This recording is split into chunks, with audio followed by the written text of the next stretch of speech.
Allah will never forget this story. In Guantanamo, one of the things the American soldiers did very early on was to take the Quran, al-Mus'haf, rip it in front of our faces and throw it into the toilet. They did this right in the beginning to try to break our resolve. And you know what we did? The brothers who had Qurans handed them back to the Americans. They said, take it back, I don't need it. Can you imagine doing something like that? Handing back that one thing that connects you to your Lord. That one book that is unadulterated, that is your very identity for which you would live and die for. And yet you hand it back to the very oppressor that desecrates it. And when we handed it back, we did it with a purpose, so that the Quran could not be desecrated on the basis of us. And yet, the brothers learnt and memorized the Quran despite that. How? Those who had memorized taught those who did not know. And in such ways, people came out of that prison memorizers of the Quran. I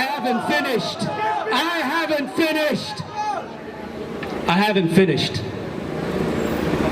Amongst those people were 22 Uyghurs. 22 Uyghurs from East Turkestan who memorized and loved the Quran.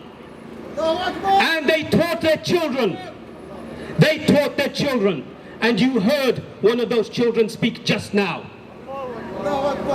So the legacy of the memorizers of the Quran isn't that it's a book that we place upon our shelves, because the Quran was revealed to the Prophet ﷺ and Nabi al-Ummi, the unlettered prophet. When the angel Gabriel said to him, "Iqra bismi rabbika alladhi khalaq," what did he say? "Ma ana biqari," I do not read. But it doesn't mean that he couldn't teach. And it was his teachings that have dropped down and filtered to the people today that we stand for, the Uyghurs.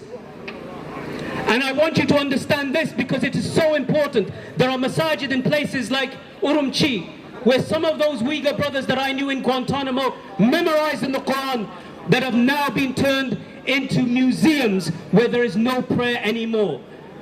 But what I want to tell you, did that stop these brothers teaching, memorizing and learning the Quran? No. خَيْرٌ مِّنْكُمْ مَنْ تَعَلَّمَ الْقُرْآنَ وَعَلَّمَ. The best of you are those who learnt the Quran and taught it. So these brothers and sisters are holding on to their faith with their molar teeth, no matter what that government tries to do. And I want you to take that away with you, inshallah, this day. And remember that whatever they have tried, as speakers before have said, the Uyghur Muslims will stand firm.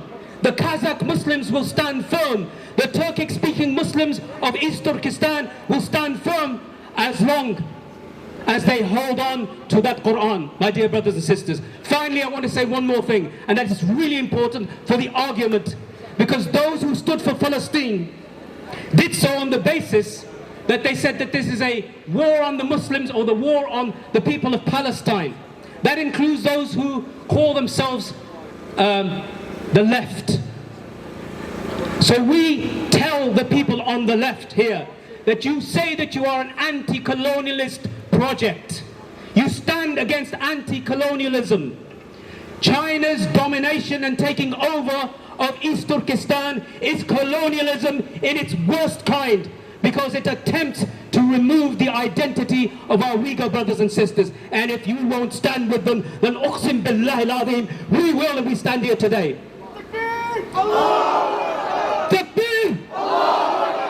My brothers and sisters, make sure that in the middle of the night you stand, you raise your hands for our brothers and sisters in East Turkestan, and you say, "Oh Allah, lift the oppression from these people and raise for them one who will protect them and raise for them one who will come to their assistance. And remember the words of Allah subhanahu wa ta'ala when He says, كم من فئة قليلة غلبت فئة كثيرة بإذن الله والله مع الصابرين. How often was it that a small group of people overcame a large host of people by the will of Allah, and Allah is with the patience. May Allah grant our brothers and sisters in East Turkestan patience and victory. Jazakumullah khair. Assalamu alaikum wa rahmatullah.